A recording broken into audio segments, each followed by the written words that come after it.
Fala galera, bem-vindos novamente ao canal Crossover, eu sou o Wesley Telúria e hoje a gente vai continuar com as resenhas da antologia do Curtos e Fantásticos. E a resenha de hoje é o conto Grifos e Raios. Grifos e Raios, sim, é plural. É a resenha Grifos e Raios do Ricardo Krutzinski.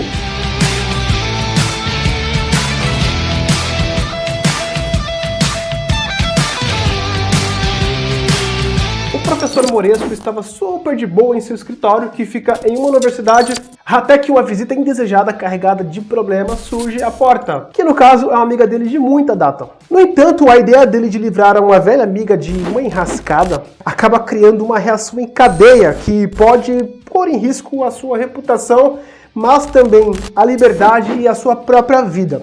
Eu adorei a trama, que começou tranquila e subitamente vai para um sistema meio frenético. E a descrição do Ricardo Krutzinski aqui é completamente imersiva. Você fica tenso durante a história, você entende tudo o que está acontecendo e consegue enxergar o que o protagonista está enxergando. Inicialmente você fica meio confuso com algumas primeiras palavras que são estranhas, mas depois, ao longo da narrativa, você acaba entendendo por que ele usou aquilo. Mas apenas alguns leitores mais atenciosos vão perceber isso, coisa que eu não fiz da primeira vez, mas depois vocês vão entender o que eu quero dizer. A história estava seguindo o seu curso tranquilo, tal, eu estava adorando, até que vem o final.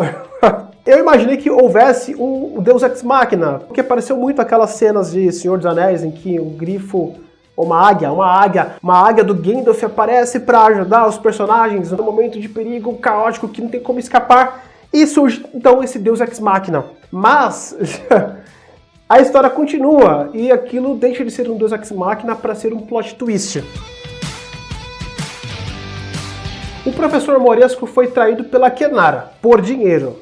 Mas a gente não consegue saber como foi essa traição. No caso, o professor está sendo cobaia de um experimento que lembra bastante o MK Ultra da CIA, meio que induz a ilusões, induz a memória, enfim, coisas mentais. Nesse caso, ele está sendo induzido para poder confessar, revelar certas verdades. Logo, o plot twist, pelo que eu entendi, tudo que aconteceu no começo da história foi uma ilusão causada pelo experimento. Assim, eu não entendi esse ponto na questão de qual foi a traição. Até então fala que no começo que a Kenara ela é procurada porque ela tem segredos militares que ela estava revelando.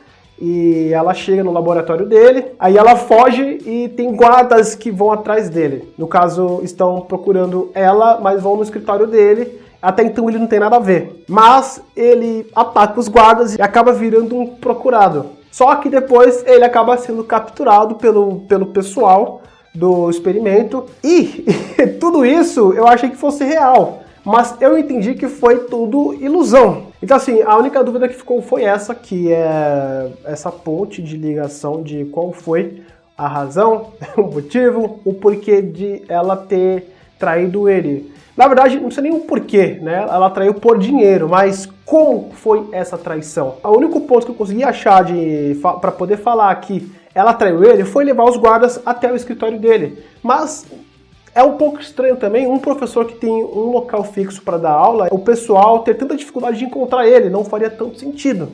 Então eu considero todo aquele começo, toda aquela explicação alucinógena.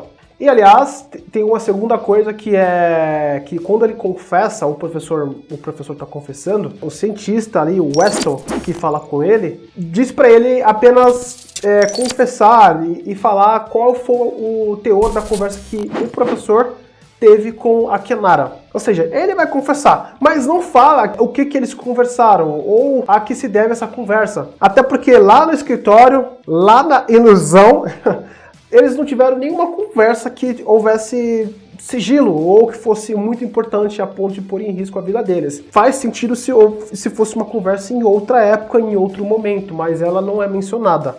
Apenas o cientista interroga o professor falando para ele dizer, qual é o conteúdo da conversa que você teve com a Kenara. Poderia ser qualquer tipo de conversa, na verdade, porque aquilo é um experimento. Então, poderia ser apenas uma conversa sem muita relevância, mas essa conversa sem relevância também não aparece anteriormente. Aparece a conclusão, mas não aparece o caminho para aquela conclusão. O experimento deu certo, como é falado aqui, e ele consegue fazer as pessoas confessarem, como o professor confessou, A única ponta que eu vi aqui que não me foi respondida é como que a Kenara traiu o professor.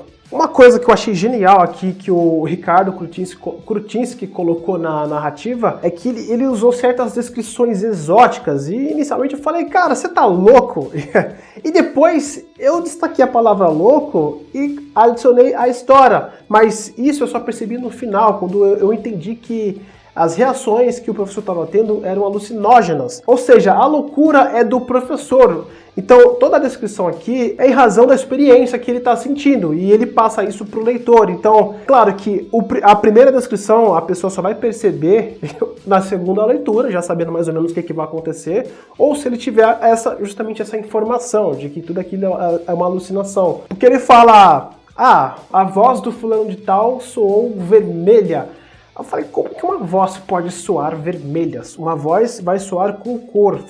É um tanto estranho. Ou então a voz soou como sabor de licor de chocolate. Eu falei, meu Deus, o que está acontecendo aqui? Por que ele está usando isso? E depois tudo faz sentido, porque, sei lá, cores, luzes e sabores, porque no caso ele acaba bebendo uma substância, e tudo isso faz sentido, ou seja, corrobora para a ideia de que tudo foi uma ilusão. Ele estava em experiência quando estava ouvindo e tendo sensações. E isso é transmitido para o leitor, ou seja, foi genial. É estranho no primeiro momento, mas depois você compreende. A história é bastante imersiva, vai fazer você matutar um pouquinho, e tem pinceladas geniais que vão forçar o leitor a fazer ligações de um acontecimento com outro, e com o outro, e entender quais foram as motivações, e no final você tem um plot twist bem interessante. Toda a intenção, o conceito e a questão gramatical está impecável também. Isso tudo é o que dá vida para justamente a imersão. Então, parabéns, Ricardo Krutinsky. E a minha nota para esse conto é a nota 7. E é isso aí, galera. Se vocês gostaram, curtam, compartilhem, se inscrevam no canal e até a próxima. Falou!